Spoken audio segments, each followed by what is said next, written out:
चलो बच्चों, तो आज हम लोग अकाउंट में चैप्टर नंबर 7 कंटिन्यू करते हैं, जिसका नाम है cash book and its types.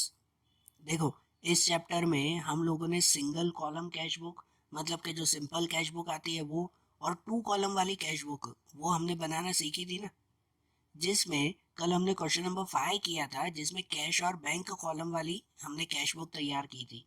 आज वैसे ही इसमें आगे क्वेश्चन नंबर 6 देखे, फाइनल एक्सरसाइज का क्वेश्चन नंबर 6। आप लोग आपकी टेक्स्ट बुक साथ में रखो कि उसमें भी हमें जो है वो कैश और बैंक कॉलम वाली कैश बुक ही तैयार करनी है। देखो, इसमें भी क्वेश्चन में लिखा हुआ है कि from the following transaction prepare cash and bank columnar cash book in the books of Bhagwati traders. तो इसमें भी कैश और बुक कॉलम ही हमें तैयार, कैश और बैंक कॉलम वाली कैश बुक ही हमें तैयार करनी है ना। तो देखो कि इसमें सबसे पहले फॉर्मेट जैसे बनेगा ना, कि फॉर्मेट में ऊपर नाम लिखेंगे ना, cash book of Shri Bhagwati traders. यहाँ पे डेबिट और क्रेडिट दो पार्ट बनेंगे, कि जिसमें बिल्कुल बीच में उसके दो पार्ट हो जाएंगे। इस तरफ डेट पर्टिकुलर जिसमें रिसिप्ट, यहाँ आर एन रिसिप्ट नंबर, ये एल एफ ये बैंक और कैश की कॉलम, ये 2 कॉलमनर कैश बुक बन जाएगी। यहाँ पर भी डेट पर्टिकुलर, ये V N voucher number, L F और फिर यहाँ बैंक और कैश। तो इस तरह से ये तैयार हो जाएगी ना 2 कॉलम वाली कैश बुक। इनमें भी रूल वही कि अगर आपको कहीं से भी पैसे आ रहे हैं अगर, तो वो डेबिट में लिखते हैं। और वो कैसे आ रहे हैं, अगर बैंक के थ्रू आ रहे हैं तो बैंक में लिखते हैं, कैश के थ्रू आ रहे हैं तो कैश में लिखते हैं। और अगर आपके बिजनेस से पैसे जा रहे हैं, बैलेंस कम हो रहा है, पैसे जा रहे हैं, तो यहाँ क्रेडिट में लिखते हैं। अगर बैंक के थ्रू जा रहे हैं तो वो बैंक में लिखेंगे, और अगर कैश के थ्रू जा रहे हैं तो उसे कैश में लिखेंगे। ऐसे लिखा जाएगा ना उसे, बराबर। तो देखो, इनमें एक एक करके हम लोग एंट्री देखते जाए कि आपके टेक्स्ट बुक में देखो, जैसे सबसे पहला दिया हुआ है opening cash balance 5000 and opening bank overdraft 1500। अब यहाँ पहले में ही ये एक टॉपिक समझो बेटा, कि हमेशा जब भी कैश बुक की शुरुआत करते हैं तो ऊपर का ओपनिंग बैलेंस होता है ना, हमारे पास हर सब में आता है ये। अब यहाँ पे कैश बैलेंस तो दिया हुआ है 5000, लेकिन बैंक में बैलेंस नहीं, ओवरड्राफ्ट दिया हुआ। ओवरड्राफ्ट का मतलब क्या, कि हमने बैंक से हमारे पास जितना बैलेंस था ना, उससे ज़्यादा पैसे लेके रखे हैं। ओवरड्राफ्ट वो कहता है ना कि हमारे बैंक बैलेंस में जितने पैसे नहीं हो, उससे ज़्यादा पैसे अगर हमें चाहिए तो हम बैंक से उधार लेते हैं। एक तरह का उधार वो ओवरड्राफ्ट कहलाता है। तो यहाँ पे बैंक ओवरड्राफ्ट दिया हुआ है। तो एक चीज़ याद रखो, और ये पॉइंट याद रखना अच्छी तरह से, कि कैश में हमेशा कैश बैलेंस ही आता है। मतलब कैश में तो हमेशा डेबिट साइड पे ही लिखते हैं कैश बैलेंस, ठीक है, हमेशा डेबिट साइड पे। लेकिन बैंक में बैंक बैलेंस भी हो सकता है और बैंक ओवरड्राफ्ट भी हो सकता है। ध्यान देना, बैंक बैलेंस भी हो सकता है और बैंक ओवरड्राफ्ट भी हो सकता है। और उसके लिए पहले क्वेश्चन में चेक किया करो कि अगर बैंक बैलेंस है तो उसे बैंक में डेबिट साइड पे ही लिखेंगे स्टार्टिंग में। लेकिन अगर बैंक ओवरड्राफ्ट है तो बैंक ओवरड्राफ्ट वो हमारी लायबिलिटी कहलाती है। मतलब उधार लिए हुए पैसे हैं और उसे हमेशा क्रेडिट में लिखा जाता है, डेबिट में नहीं। तो इसलिए बैंक ओवरड्राफ्ट दिया हुआ है ना, तो उसे बैंक के क्रेडिट में लिखेंगे, डेबिट में नहीं लिखेंगे, बराबर। मतलब जो स्टार्टिंग का बैलेंस दिया हुआ है ना, वो दोनों तरफ लिखा जाएगा। कैश में लिखा जाएगा डेबिट में, क्योंकि कैश में तो बैलेंस ही आता है। कैश में ओवरड्राफ्ट थोड़ी होता है कि हम लोग अपना ही कैश उधार ले सकते हैं क्या, नहीं ना। कैश में ओवरड्राफ्ट कभी भी नहीं आता है, उसमें तो डेबिट में हमेशा बैलेंस ही लिखा जाता है, कैश बैलेंस। लेकिन बैंक में, तो बैंक में चेक करते हैं कि अगर बैंक ओवरड्राफ्ट है ना तो क्रेडिट साइड पे लिखते हैं, और अगर बैंक बैलेंस है ना तो डेबिट साइड पे लिखते हैं, ठीक है, ये ध्यान रखना। तो अब इसमें क्या दिया हुआ है, बैंक ओवरड्राफ्ट दिया हुआ है ना, मतलब उसे क्रेडिट साइड पे लिखा जाएगा ना। तो हम लोग यहाँ पे फर्स्ट एंट्री जो करेंगे ना, वो दोनों साइड पे एंट्री करेंगे, कैश को डेबिट में और बैंक को जो है वो क्रेडिट में लिखेंगे। मतलब यहाँ पे 2015 जुलाई 1, वहाँ पे बैलेंस ब्रॉड फॉरवर्ड लिखेंगे, और डेबिट में कैश में लिखेंगे 5000। मतलब ये बैलेंस है, लिखते तो यहाँ पे बैलेंस ब्रॉड फॉरवर्ड ही है, और किस में लिखा, कैश में लिखा ना 5000 रुपीज, क्योंकि कैश बैलेंस। और वैसे ही यहाँ क्रेडिट में भी जुलाई 1 लिखेंगे, और लिखेंगे इसमें भी balance brought forward, balance brought forward ही लिखेंगे, लेकिन बैंक में लिखेंगे 1500। यहाँ बैंक में क्रेडिट साइड पे लिखा ना, इसका मतलब ये बैंक को ओवरड्राफ्ट कहलाया। ठीक है, ये ध्यान रखना बेटा कि सिर्फ बैंक में ही यहाँ डेबिट या क्रेडिट ध्यान देना होता है। कैश तो हमेशा डेबिट में ही आएगा, वो तो कंफर्म, लेकिन बैंक अगर ओवरड्राफ्ट दिया हुआ है तो इस तरह से क्रेडिट में लिखेंगे। और अगर बैंक बैलेंस होता, जैसे इससे आगे 5th वाले क्वेश्चन में था, उसमें बैंक बैलेंस था, तो वो डेबिट में लिखते हैं, ओवरड्राफ्ट हो तो क्रेडिट में। बराबर, तो ये पहली एंट्री ध्यान रखना है माइंड में। उसके बाद हम एंट्री शुरू करें दूसरी। उसके बाद तो जैसे रेगुलर एंट्री करते हैं वैसे ही ना, कि जैसे कि नंबर 3 दिया हुआ है, थर्ड डेट दी गई है, लिखा हुआ है कि goods of 8000 sold to Janki at 10% trade discount for cash. कि हमने 8000 का सामान जो है वो जानकी को सेल किया है, कितना, 10% डिस्काउंट के साथ, और कैश में। तो हमने उसको सेल किया, तो पैसे आए के गए, तो पैसे आए ना हमारे। अगर पैसे आ रहे हैं तो उसे कहाँ पे लिखेंगे, यहाँ डेबिट साइड पे लिखेंगे। और कैसे आ रहे हैं, बैंक से कि कैश से, तो कैश से आ रहे हैं ना, तो कैश में लिखेंगे हम लोग अमाउंट। बराबर, तो देखो इसके बाद वाली जो एंट्री करेंगे कि यहाँ पर डेट 3 लिखेंगे, यहाँ पे लिखेंगे सेल्स अकाउंट कि हमने सेल किया है, नाम नहीं लिखते किसको सेल किया, सिर्फ सेल्स अकाउंट, कैश में सेल हो गया ना। और कैश में लिखेंगे 7200। क्यों 7200, के 8000 के 10% होंगे। बराबर, 8000 माइनस 10% करेंगे तो ये 7200 का आ जाएगा ना उसमें। ओके, उसके बाद डेट 5, 5 डेट में दिया हुआ है कि 3000 डिपॉजिटेड इन द बैंक, 3000 रुपये हमने बैंक में डिपॉजिट किए। अब ये एंट्री कल क्वेश्चन नंबर 5 में भी थी, उस वक्त भी मैंने बताया था कि जब भी बैंक में हम लोग डिपॉजिट करते हैं या तो बैंक से हम लोग कुछ डिपॉजिट निकालते हैं, तब उस वक्त ये एंट्री कॉन्ट्रा एंट्री कहलाती है। क्या कहलाती है, कॉन्ट्रा एंट्री। क्योंकि उस वक्त जो है ना हमारा कोई बैलेंस बढ़ा ना बैलेंस कम हुआ, ना कुछ फायदा नुकसान कुछ भी नहीं हुआ, बस खाली जो शॉप पे पैसे पड़े हुए थे उसे उठाकर बैंक में रख दिए, कुछ फायदा नुकसान तो नहीं हुआ ना। तो इसीलिए यहाँ पे जो 3000 हमने बैंक में डाला ना, तो उसकी एंट्री बैंक में भी होगी और कैश में भी होगी। पहले बैंक की एंट्री समझा करो कि भाई बैंक में कहाँ होगी, तो बैंक में बैलेंस बढ़ेगा कि कम होगा।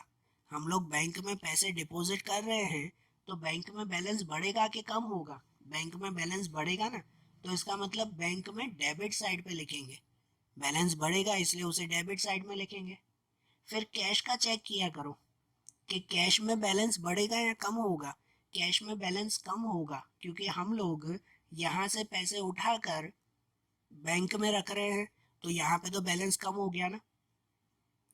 तो अगर कैश में बैलेंस कम होगा तो उसे कहाँ पे लिखेंगे, कैश के क्रेडिट में लिखेंगे। ऐसे दोनों साइड पे एंट्री आएगी ना, डेबिट और क्रेडिट में, बैंक और कैश में, दोनों में, इसलिए ये कॉन्ट्रा एंट्री कहलाती है। तो देखो इसे लिखेंगे इस तरह से कि सबसे पहले बैंक में चेक किया करो कि जैसे बैंक में डेबिट में लिखेंगे क्योंकि बैंक में बैलेंस बढ़ रहा है, अगर बढ़ रहा है तो उसे डेबिट में लिखेंगे। और नाम लिखेंगे उसमें कौन सा, कैश अकाउंट, क्योंकि बैंक में अगर लिख रहे हो तो यहाँ पे बैंक ही नहीं लिखते, वहाँ पे कैश अकाउंट लिखते हैं।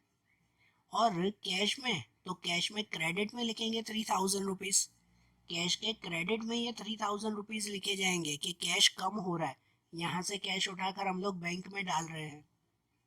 और यहाँ कैश है ना, तो यहाँ नाम में कौन सा लिखेंगे, बैंक अकाउंट लिखेंगे। नाम कौन सा लिखेंगे हम लोग, बैंक अकाउंट। बराबर, और दोनों में यहाँ पर LF में, लेजर फोलियो में C लिख देते हैं। C मतलब कि कॉन्ट्रा एंट्री, कि यहाँ कैश और बैंक दोनों में एंट्री हो गई एक साथ, इसलिए ये कॉन्ट्रा एंट्री कहलाई। बराबर, ध्यान आ रहा है कि जब भी ऐसी कॉन्ट्रा एंट्री हो ना तो उसमें अच्छी तरह से ध्यान दिया करो। अब जैसे ये हो गया ना, उसके बाद नंबर 6 वाली एंट्री, 6 डेट, उसमें दिया हुआ है कि goods of 2000 sold to Jinal, Jinal paid the amount immediately by cheque which is deposited in the bank. कि हमने 2000 का सामान जीनल को सेल किया है, हमने उसको बेचा, तो पैसे मिले कि गए हमारे? पैसे मिल रहे हैं ना। तो अगर पैसे मिल रहे हैं तो मतलब यहाँ डेबिट में लिखेंगे ना उसे। और कैसे मिल रहे हैं, बैंक से कि कैश से? तो यहाँ पे लिखा हुआ ना कि उसने चेक दिया, तो चेक दिया मतलब बैंक से मिल रहा है, तो बैंक में लिखेंगे वो अमाउंट। तो इसका मतलब यहाँ पे लिखे हम लोग डेबिट साइड पे कि ये सेल्स अकाउंट, डेबिट साइड पे लिखे ये सेल्स अकाउंट, और यहाँ पे 2000 रुपीज़ बैंक में। ठीक है, इसमें भी नाम नहीं लिखेंगे, सिर्फ सेल अकाउंट, और डेबिट में बैंक में 2000 रुपीज़। ओके। उसके बाद 8 डेट वाली एंट्री कि furniture of 2000 purchase and the amount is immediately paid by cheque, कि 2000 का फर्नीचर खरीदा और उसी वक्त चेक से पैसे दे दिए। तो 2000 का फर्नीचर खरीदा तो पैसे आए के गए? तो पैसे गए ना हमारे, पैसे गए मतलब उसको क्रेडिट साइड पे लिखेंगे। और कहाँ पे, बैंक में कि कैश में? तो बैंक में लिखेंगे, हमने चेक दिया ना, तो इसलिए बैंक में लिखा जाएगा। पहले यही चेक करते हैं ना कि डेबिट में है या क्रेडिट में, फिर चेक करते हैं कि बैंक में कि कैश में। तो यहाँ क्रेडिट साइड और बैंक में लिखेंगे। तो यहाँ पे एंट्री कर दें कि नंबर 8, डेट 8 और फर्नीचर अकाउंट। यहाँ परचेज किया तो परचेज अकाउंट नहीं लिखेंगे क्योंकि गुड्स नहीं खरीदा हमने, हमने फर्नीचर खरीदा है, तो इसलिए फर्नीचर अकाउंट ही लिखेंगे। और यहाँ बैंक में लिखेंगे हम लोग 2000 रुपीज़। ओके। फिर उसके बाद नंबर 9, 9 डेट वाली एंट्री के cheque of 3000 receive from Bhargavi which is endorsed in favour of Parth. अब ये भी एक एंट्री समझो बेटा कि यहाँ पे 3000 का चेक वो हमें भार्गवी से मिला, which is endorsed in favour of Parth. Endorsed मतलब कि उसे पास ऑन कर दिया, उसे जो है वो ये पास कर दिया हमने पार्थ को। अब बात ये हुई कि कितनी बार ऐसे होता है कि हमें किसी से पैसे लेने हैं और किसी को पैसे देने हैं। अब समझो भार्गवी से पैसे लेने थे तो उसने 3000 का चेक दिया। अब वो 3000 का चेक मुझे बैंक में डालना चाहिए ना, लेकिन मैंने बैंक में नहीं डाला। मुझे पार्थ को पैसे देने थे 3000, तो मैंने ऑन द स्पॉट वही चेक पार्थ को दे दिया। भार्गवी ने जो चेक दिया वही चेक मैंने पार्थ को दे दिया, मतलब यहाँ से पैसे आ भी गए और वहां से पैसे चले भी गए। तो जब ऐसी एंट्री हो ना कि भाई यहाँ से चेक मिला और वही चेक ऑन द स्पॉट किसी और को पास कर दिया, तो मतलब यहाँ पे हमारी कोई भी एंट्री होगी नहीं। डेट 9 की यहाँ कैश बुक में कोई एंट्री नहीं करेंगे। अगर चाहिए तो आखिरी में खाली नोट लिख सकते हो, वो भी जरूरी नहीं है। बिजनेसमैन एक्चुअली ये नोट लिखते हैं कि हाँ भाई यहाँ से पैसे आए और वहां पे हमने दे दिए, बरोबर। तो ऐसी एंट्री यहाँ कैश बुक में करने की फिर जरूर पड़ती नहीं है। समझ आ रही है बात? क्योंकि कि जैसे मुझे यहाँ से 3000 का चेक मिला और वही चेक, चेक तो वही होता है ना कि ऊपर खाली क्या कहते हैं ब्लैंक लिखा हुआ होता है, ऊपर अकाउंट पे ही कर देते हैं, नाम किसी का लिखा हुआ होता नहीं है। तो भार्गवी भार्गवी ने मुझे वो चेक दिया और वही चेक मैंने जो है वो पार्थ को पास कर दिया, बराबर। तो डायरेक्ट पैसे जो है वो यहाँ से मिल भी गए और पार्थ को पे भी हो गए, दोनों एंट्री हो गई ना एक साथ। तो इसलिए ऐसी कोई भी एंट्री यहाँ पे नहीं करेंगे। तो 9 डेट वाली कोई एंट्री इसमें होगी नहीं, क्योंकि वो सेटलमेंट एंट्री है कि दोनों साइड सेटल हो गया, पैसे आए भी और पैसे गए भी, बरोबर। तो डायरेक्ट उसके बाद 13 वाली एंट्री देखें, उसमें दिया हुआ है goods of 6000 sold to Harshit, Harshit has paid half of the amount by cash and remaining amount paid by cheque which is immediately deposited in the bank. कि अब यहाँ पर हमने हर्षित को 6000 का सामान सेल किया है, सेल किया तो पैसे आए के गए? तो पैसे आ रहे हैं ना, पैसे आ रहे हैं मतलब कहाँ पे लिखेंगे उसे? डेबिट में लिखेंगे कि हर्षित से पैसे मिल रहे हैं हमें ये। और जो मिल रहे हैं तो उसमें लिखा हुआ है कि आधा कैश दिया, half amount by cash and remaining amount by cheque. तो मतलब आधे पैसे हम लोग बैंक में लिखेंगे, 6000 में से 3000 बैंक में और 3000 कैश में लिखेंगे। आधे आधे मिले ना हमें। तो यहाँ डेबिट साइड पे ही हम लोग एंट्री करें कि डेट 13, नाम में लिखेंगे हर्षित, हर्षित अकाउंट या खाली हर्षित, उसमें बैंक में लिखेंगे 3000 और कैश में लिखेंगे 3000। ऐसे आ जाएगा ना, दोनों ये मिल जाएंगे ना 3000 के, बरोबर। उसके बाद नंबर 15 वाली एंट्री कि goods of 6000 purchase from Divesh and amount is immediately paid by cash. कि हमने दिव्येश से सामान खरीदा और कैश में पे कर दिया हमने। तो उससे अगर हमने सामान खरीदा है तो हमारे पैसे आए कि गए? यहाँ पैसे गए ना हमारे। पैसे गए तो किस साइड पे लिखते हैं? क्रेडिट साइड पे लिखते हैं। यहाँ पे क्रेडिट साइड पे लिखेंगे। और कैसे? बैंक से कि कैश से? तो यहाँ पे लिखा हुआ ना कि कैश से पैसे दिए हमने, तो उसको कैश में लिखेंगे हम लोग पूरे। बराबर। तो मतलब ये आगे की एंट्री होगी यहाँ पर कि 15 डेट, नाम लिखेंगे परचेस अकाउंट। गुड्स खरीदे हैं ना हमने, गुड्स खरीदे हैं तो नाम, कोई इंसान का नाम नहीं आएगा, खाली परचेस अकाउंट ही आएगा, दिवेश अकाउंट नहीं। कि हमने परचेस किया और कैश में लिखेंगे 6000 रुपीज कि कैश ऑन द स्पॉट दे दिया हमने। बराबर। उसके बाद 18 वाली एंट्री कि salary of 1000 and brokerage of 500 paid by cash. 1000 रुपए की सैलरी दी और 500 रुपए का ब्रोकरेज दिया, मतलब कि दलाली दी है हमने, कैश से पे किया। तो यहाँ पे पैसे आ रहे हैं कि जा रहे हैं? तो यहाँ पे भी पैसे जा रहे हैं, क्रेडिट साइड पे लिखेंगे। और कैसे? बैंक से कि कैश से? तो कैश से ना, तो उसको भी कैश में लिखेंगे। ये दोनों सैलरी और ब्रोकरेज दोनों साथ में लिखेंगे ना। मतलब एंट्री ऐसे होगी कि यहाँ क्रेडिट साइड पे दोनों 18 डेट में लिखेंगे ना, दो बार लिखेंगे ना, कि एक सैलरी अकाउंट उसके सामने 1000 रुपीज और एक ब्रोकरेज अकाउंट उसके सामने 500 रुपीज। ऐसे लिखा जाएगा ना ये। ओके। उसके बाद 22 वाली एंट्री कि 1000 withdrawn from the bank for the payment of the electricity bill. अब ये भी एक चीज नोट करो बेटा, यहाँ पे ये एक चीज नोट करना कि यहाँ पे हमने 1000 रुपए बैंक से निकाले हैं for the payment of electricity bill. Electricity bill pay करने के लिए हमने 1000 रुपए बैंक से निकाले हैं। तो ये एंट्री है ना, फिलहाल सिर्फ कॉन्ट्रा एंट्री कहलाती है, क्योंकि हमने खाली इलेक्ट्रिसिटी बिल पे करने के लिए निकाले हैं, अभी पे नहीं किया है। हमने 1000 रुपए खाली बैंक से निकाले हैं, पे किया नहीं है। वो तो उसके बाद 23 वाली एंट्री देखो कि उसमें लिखा हुआ है इलेक्ट्रिसिटी बिल पेड, कि उसके बाद पे किया। मतलब ये जो 22 वाली एंट्री है ना, वो कॉन्ट्रा एंट्री हुई। कि जैसे हमने ऊपर देखो वो नंबर 5 वाली एंट्री की थी, 5 डेट वाली, कि उसमें हमने बैंक में पैसे जमा किए थे। यहाँ पर हमने बैंक से 1000 रुपए निकाले हैं इलेक्ट्रिसिटी बिल पे करने के लिए। अभी सिर्फ निकाले हैं, पे अभी किया नहीं है। अगर पे किया होता ना तो डायरेक्टली उसमें लिखा हुआ होता ना कि electricity bill paid by cash या तो पेड बाय चेक, ऐसा ना। यहाँ तो लिखा हुआ है कि हमने 1000 रुपए बैंक से निकाले for the payment of electricity bill, electricity bill pay करने के लिए। अभी तो निकाले, पे अभी किया थोड़ी है हमने। ठीक है, आ रही है बात समझ में? मतलब ये कॉन्ट्रा एंट्री होगी। मतलब इसकी एंट्री खाली इतनी समझो कि हमने 1000 रुपए बैंक से निकाले हैं। तो कॉन्ट्रा एंट्री में दोनों साइड एंट्री आएगी ना, बैंक में भी और कैश में भी। तो एक एक करके चेक किया करो। पहले बैंक में चेक करो कि बैंक में बैलेंस बढ़ रहा है या बैलेंस कम हो रहा है, वो पहले चेक करो। तो यहाँ पे बैंक में बैलेंस कम हो रहा है। कम हो रहा है ना, क्योंकि हमने बैंक से पैसे निकाले हैं।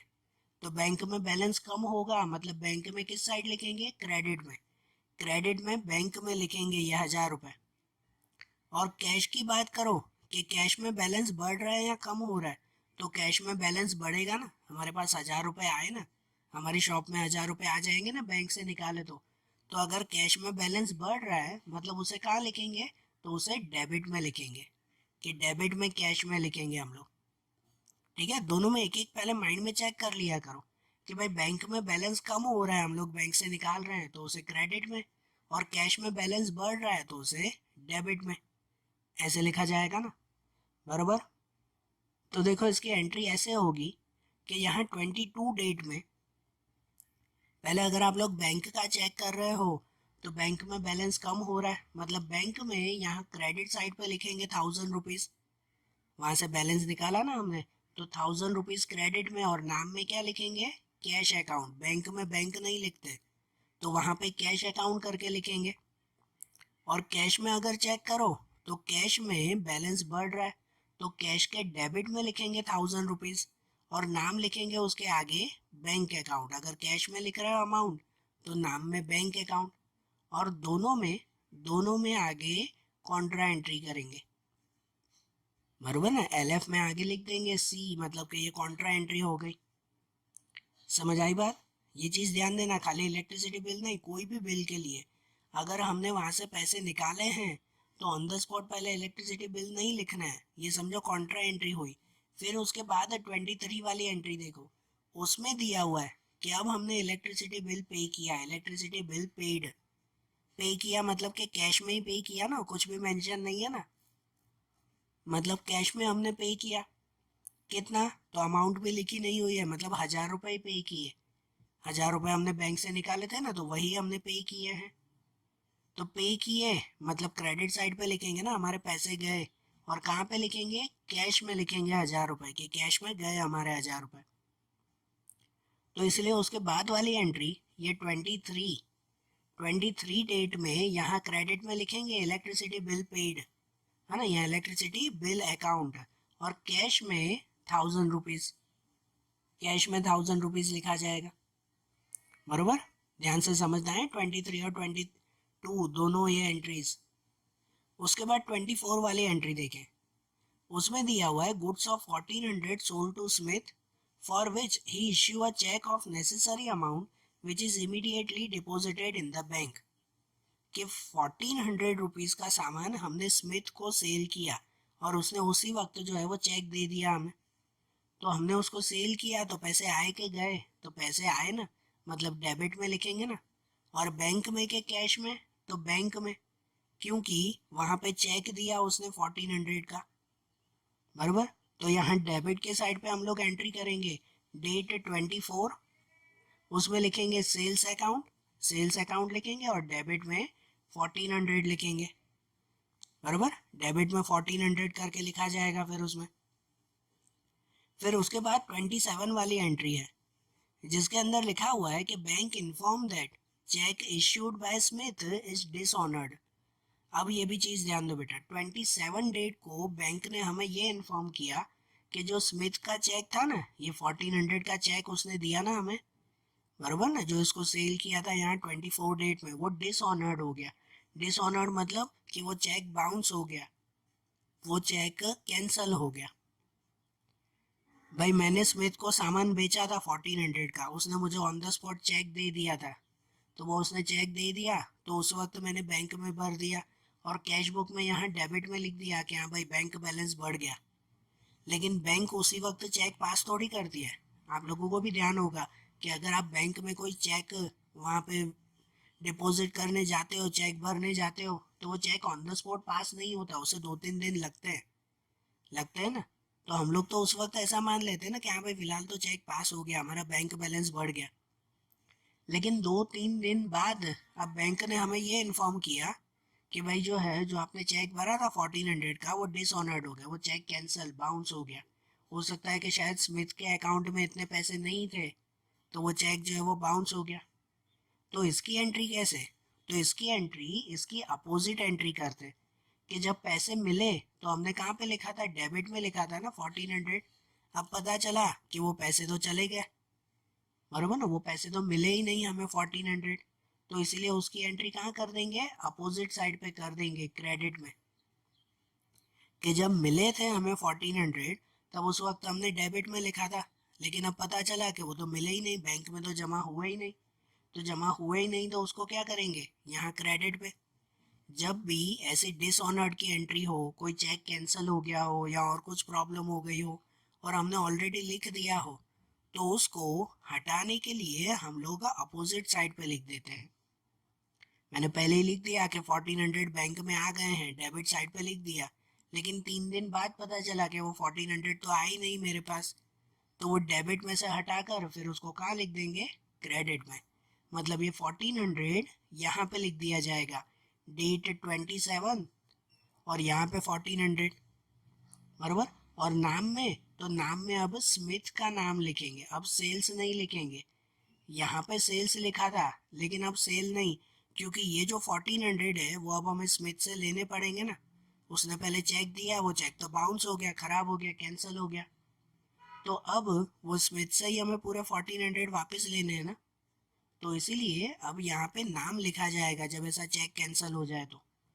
मतलब इसकी एंट्री कैसे होगी कि यहाँ क्रेडिट पे देखो यहाँ क्रेडिट पे डेट 27, अमाउंट में लिखेंगे स्मिथ अकाउंट, और यहाँ बैंक में लिखेंगे 1400, कि ये जो 1400 पहले मिले थे वो चेक कैंसिल हो गया, तो उसे अपोजिट साइड पे लिख दिया हमने 1400। ठीक है, और नाम में स्मिथ लिख दिया कि भाई स्मिथ का चेक कैंसिल हो गया, अब हमें उससे फिर से पैसे लेने हैं। वो चेक कैंसिल हो गया तो उससे दूसरा चेक लेना पड़ेगा ना, दूसरे पैसे लेने पड़ेंगे ना हमें, बरोबर। आई बात समझ में। उसके बाद डेट 28 वाली एंट्री, उसमें दिया हुआ है bank debited 100 to our account for interest on overdraft and it is inform to us through bank advice.